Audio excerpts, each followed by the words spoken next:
Assalamualaikum warahmatullahi wabarakatuh. Kembali lagi bersama Dakwah Inaja, channel yang membahas sejarah dan dakwah penuh hikmah. Yuk, kita mulai gali masa lalu untuk cahaya masa depan. Mungkin yang biasanya malam minggu nongkrong di Munsun sambil nyeket, walaupun saya juga senang lihat anak-anak skate main, walaupun nggak bisa. Yang malam minggunya biasanya dipakai untuk ngepoin Instagram mantan. Alhamdulillah malam ini kita dapat hidayah ya. Males ngepoin yang udah lalu. Nanti aja ngepoinnya setelah ini. Dapat hidayah bisa bareng-bareng duduk itikaf dari sejak ada yang dari subuh kayaknya. Maghrib, isya sampai subuh lagi insya Allah. Pasti kalau dari subuh ke subuh jomblo nih. Karena kalau udah nikah nggak mungkin dari subuh ke subuh. Jadi insya Allah masa-masa jomblo itu adalah masa-masa itikaf. Setuju? Jadi buat jomblo malam ini jangan pulang, di sini aja. Kalau pengen pulang harus jadian. Insya Allah yang di atas para bidadari surga sebetulnya udah menanti dari sekian tahun. Tinggal kita berani nggak nih untuk datang. Udah datang Ustaz tapi ditolak, datang lagi. Ditolak datang aja terus sampai dia capek nolak. Ini ngomong apa ya? Ya, makasih banget udah pada datang dan udah bisa ngumpul di masjid. Kita coba sesekali, kalau bisa sering kali mengisi waktu mingguan dengan nongkrong di masjid. Mudah-mudahan nanti di depan masjid juga banyak kopi-kopi gratis. Jadi sambil kita nongkrong, kita bisa ngopi, kita bisa chit-chat sama teman-teman kita tentang ayat, tentang hadis, tentang hal-hal yang insya Allah bisa nambah iman. Makasih banget, saya merasa bangga, merasa beruntung bisa ada di antara teman-teman semuanya. Yang jomblo tolong angkat tangan. Masya Allah. Sekali lagi ya di foto ya. Angkat tangan yang jomblo. Masya Allah.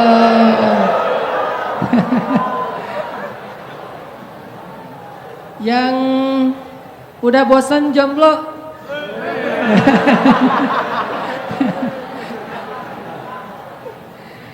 Yang di atas tinggal nge-tag aja di bawah ya. Yang mana tinggal difotoin ntar zoom in. Insya Allah mudah-mudahan didoain ya Allah kayak gini nih. Tapi jangan terlalu ke depan ya, di situ-situ aja. Ini insya Allah udah gak jomblo. Pamer. Teman-teman yang dirahmati Allah, malam ini saya pengen sharing beberapa kisah. Dan saya mah bukan ulama yang ilmunya dalam, jadi gak akan bahas tentang fikih. Ada banyak kiai di Tasik yang luar biasa, yang udah sering ngajarin kita tentang fikih, mana yang halal, mana yang haram, dan seterusnya.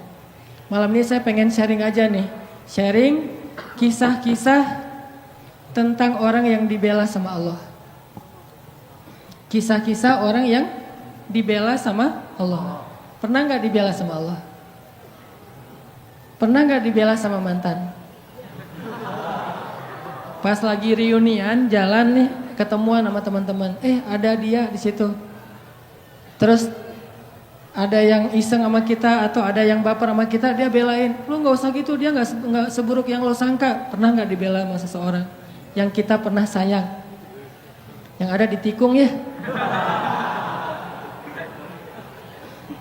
Ini yang ngebelain kita tuh bukan manusia.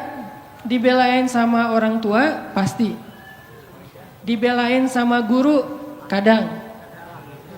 Tergantung kita kan ya. Kalau kita baik ya dibelain. Dibelain sama teman, oke, itu karena emang satu komunitas, satu main, satu geng, oke lah.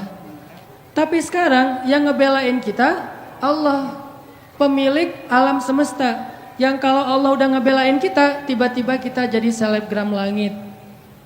Diposting sama Allah di Instagram langit. Ada tuh hadis postingan gimana Allah nge-mention kita di antara para malaikat. Gimana cara Allah nge-mention? Allah kalau cinta kepada seorang hamba, maka Allah akan bilang kepada malaikat Jibril, Jibril, aku cinta sama @fulan bin fulan. Pakai @nya. Underscore. Bukan yang akun fake ya, yang beneran. Aku cinta kepada @fulan underscore bin fulan. Maka cintailah dia. Akhirnya Jibril langsung nge-like, langsung nge-follow orang itu. Setelah Jibril nge-follow, dia akan nge-repost. Nge-repost berita dari postingan Allah tadi kepada malaikat-malaikat lain. Dia repost, dia bikin grup di Instagramnya atau grup di WA-nya, broadcast. Apa broadcastnya? Malaikat-malaikat, Allah cinta kepada @fulan underscore bin fulan.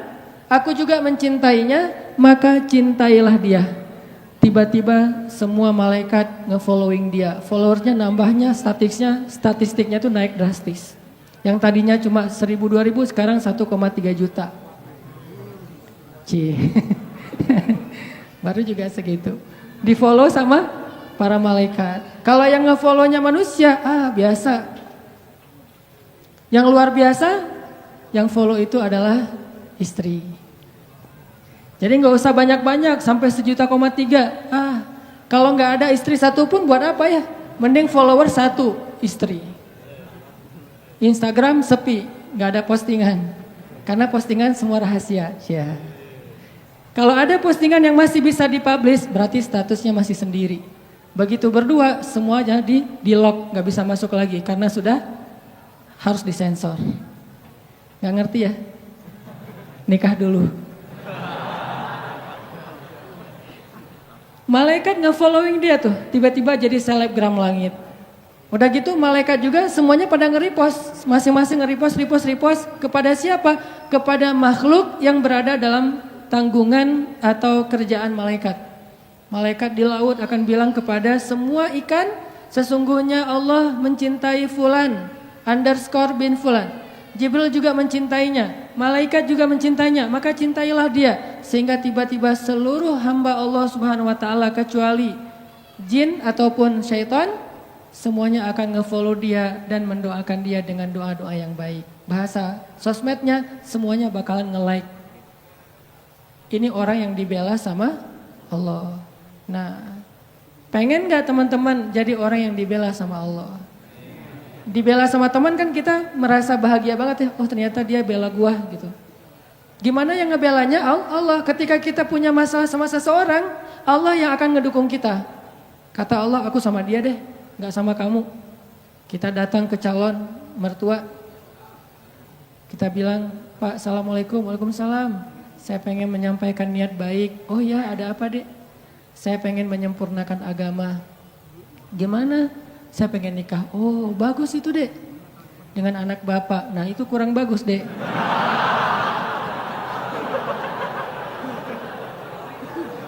Ditolak nih mentah-mentah. Allah yang akan bela kita. Pulang. Ya Allah dia nolak saya. Engkau maha melihat. Engkau maha mengetahui. Bolak-balikanlah hatinya. Malam mimpi. Mimpi mau jatuh ke dalam jurang. Tiba-tiba ada tangan yang narik dia pas ngelihat wajah kita. Saya lagi senyum gitu. Masya Allah berarti dia yang menyelamatkan saya nanti di akhirat. Pagi-pagi kepoin mana nih anak yang kemarin datang cari. Akhirnya calon mertua sendiri yang datang ngelamar kita, bayangin. Pernah gak ngalamin kayak gitu? Sama, saya juga belum. Bisa gak kayak gitu tuh? Ternyata ada orang yang kayak gitu. Allah yang menikahkan dia bukan mertuanya.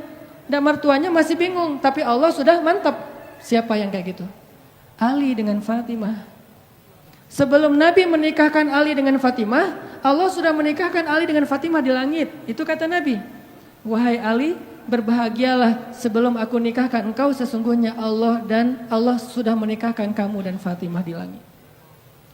Jadi walaupun calon mertua masih bilang enggak, Allah udah bilang iya. Akhirnya enggak ada yang bisa bilang mengatakan tidak.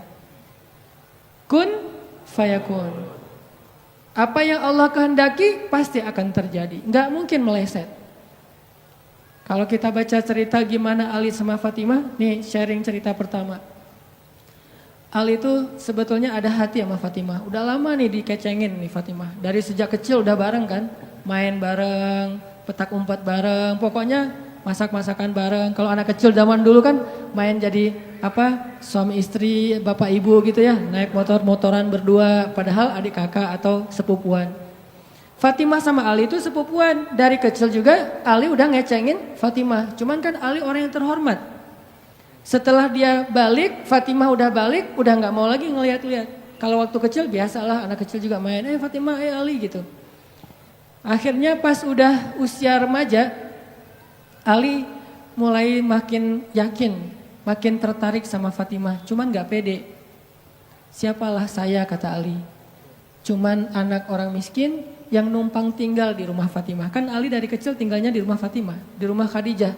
Sedangkan Khadijah orang kaya. Soalnya Abu Thalib itu miskin, anaknya banyak. Saking banyaknya gak sanggup ngurus, yang paling kecil dikasih kepada Rasul dan Khadijah disuruh rawat. Siapalah saya, kata Ali. Saya cuma numpang di rumah Fatimah. Gak selevel lah.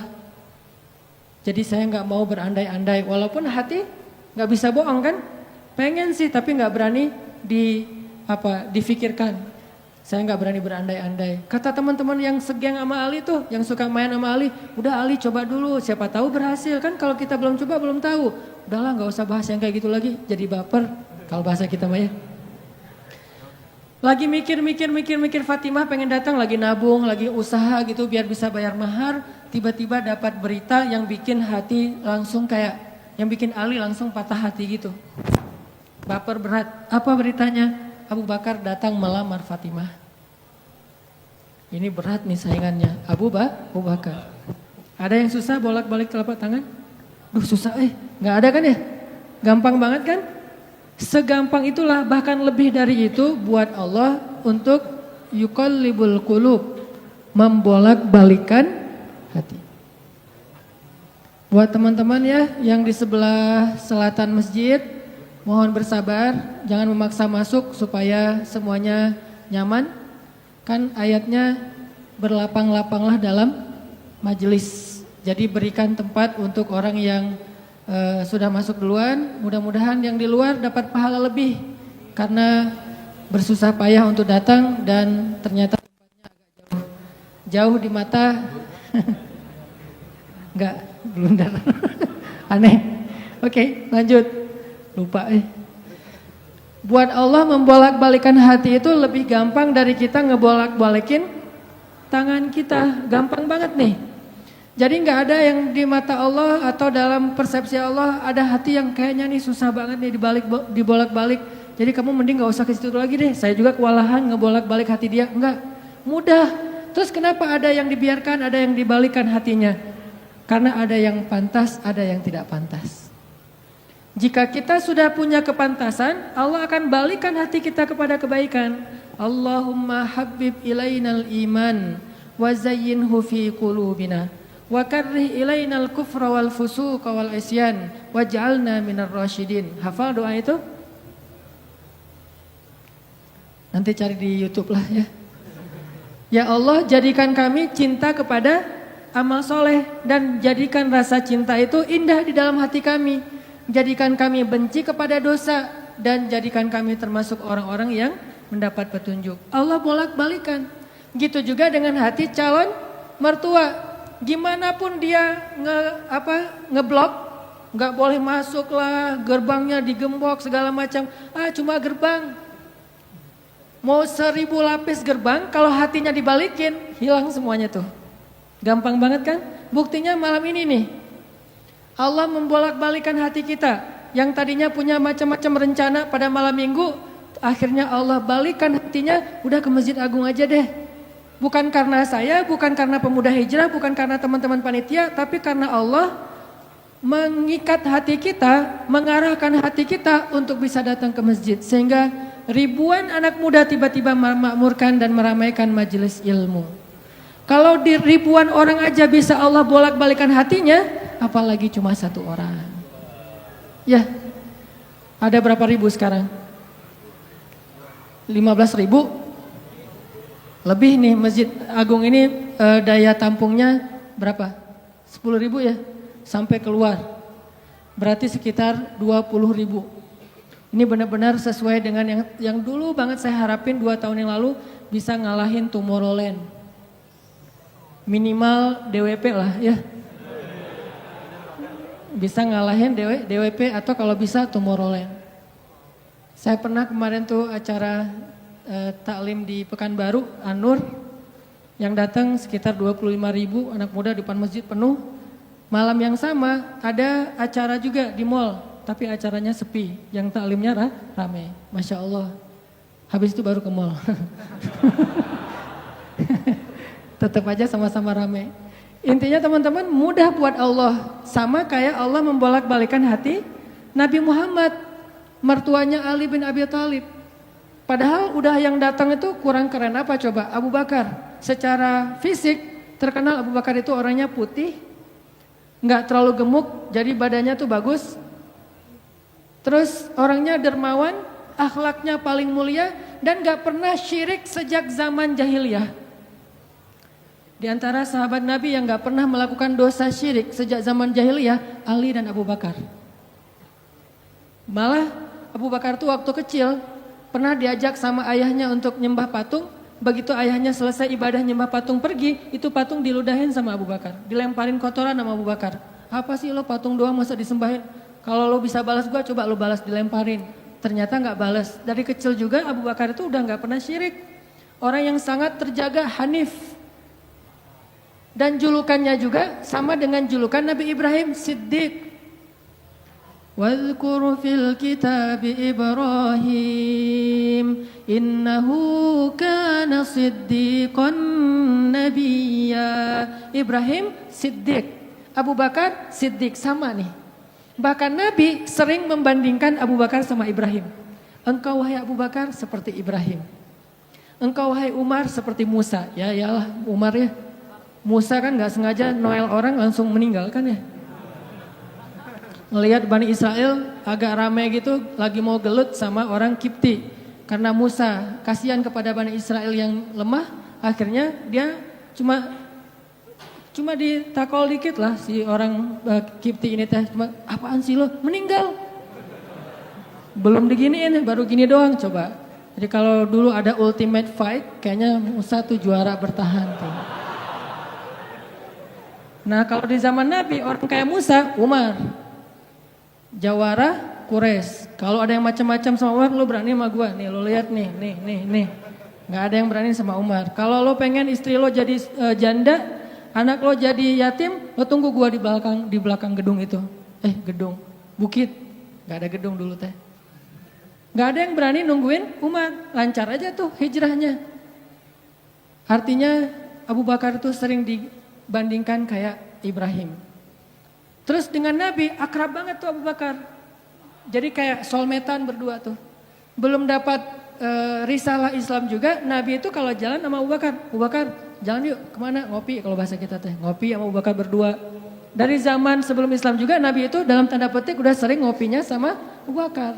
Coba enak gak nolak teman ngopi kita? Agak susah kan, dia ngajak kemana, gak enak kan nolaknya, ya udah gue datang gitu. Ali ngerasa, wah nih yang datang nih saingan berat nih. Pernah bersaing dengan orang kayak gini? Pernah, cuman sering kalah. Gak ada saingan juga masih ditolak ya, apalagi ada saingan. Nah itu mah saya banget, bukan teman-teman. Udah biasa ditolak, pada akhirnya diterima juga. Karena saya gak mau menyerah.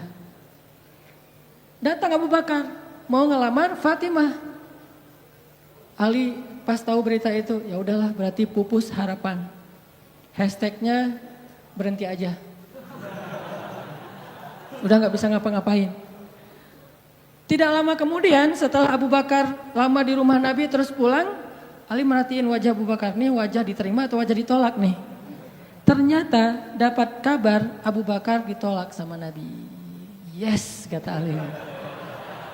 Abu Bakar ditolak sama Nabi. Cuman sisi lain, Ali makin gak pede. Kalau Abu Bakar aja ditolak, siapa saya? Bahkan lebih ditolak lagi. Jangan-jangan belum sampai di pintu juga, udah Ali pulang aja deh. Abu Bakar aja ditolak. Yang kurang apa coba? Akhlak luar biasa, agama terbaik. Bahkan umat Islam paling baik imannya tuh. Dan amal solehnya Abu Bakar, gak ada tandingan lah. Mau ngelihat surganya di akhirat, orang kaya di dunia dan kaya di akhirat tuh Abu Bakar tuh. Ada orang yang di dunia miskin, di akhirat kaya. Di akhirat miskin, di dunia kaya. Kalau Abu Bakar, dunia akhirat kaya. Surganya Abu Bakar tuh dikelilingin sama Jibril. Jadi Jibril lagi pengen ngukur surganya Abu Bakar. Terbang setahun. Udah setahun terbang, itu baru di pinggirnya surga Abu Bakar. Belum sampai ke tengah. Padahal Jibril itu kecepatannya lebih tinggi daripada kecepatan cahaya. Bayangin, udah setahun perjalanan cahaya baru di pinggir surganya Abu Bakar. Belum juga masuk, belum sampai ke alun-alunnya surga Abu Bakar. Baru juga perbatasan coba. Kurang apa Abu Bakar? Ditolak sama Nabi. Duh, makin gak pede, kata Ali. Cuma gak pakai, bukan orang Sunda soalnya. Gak lama kemudian datang lagi. Cowok keren, jawara Mekah, Umar datang. Assalamualaikum. Suaranya agak-agak gitulah. Walaupun susah nirunya, cempreng soalnya. Assalamualaikum, waalaikumsalam, kata Nabi datang. Pas diintip sama Ali, tanya-tanya ke teman-temannya, ada berita apa nih, trending topik. Ternyata trending topik di Twitter, Umar melamar Fatimah. Wah, rame lagi viral di mana-mana. Makin, saingannya berat-berat gini, gak ada yang di bawah saya gitu yang datang, biar saya agak-agak pede gitu. Ternyata Umar pulang juga ditolak lagi sama Nabi. Ali, yes, tapi tuh gimana ya kalau Umar aja ditolak, yang paling kuat bisa menjaga Fatimah banget kan. Kalau ada apa-apa Fatimah tenang aja, ada gua. Naik motor berdua sama Umar gitu kan, zaman kita mah ya. Sengaja gak bawa jas hujan. Kalau udah hujan buka baju kasih ke ceweknya, gak pakai baju memotoran. Cowok banget lah itu mah ya.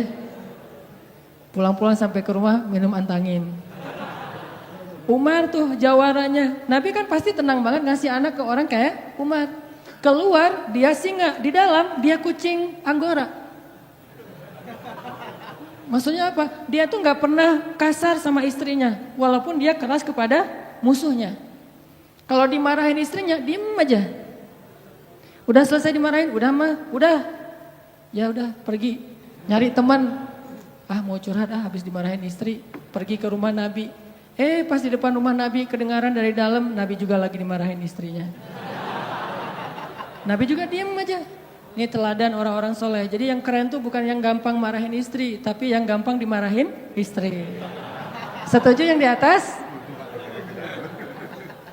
Cowok keren itu bukan yang gampang marahin istri, tapi yang gampang dimarahin istri. Pah, ya mah. Di dalam rumah tuh, ya mah. Di luar, apa lo? Tuh cowok keren tuh. Pas Nabi keluar, ada Umar. Ya Rasulullah, Umar gak mau ngebahas, gak mau komen lah. Daripada komentar di blog kan. Diam aja deh gitu. Udah selesai jalan sama Umar. Umar nanya, ya Rasul saya tadi habis dimarahin istri. Mau ngajak Rasul ngopi, curhat. Nabi juga lagi dimarahin. Kata Nabi, bagaimanapun dialah yang mengurus rumah.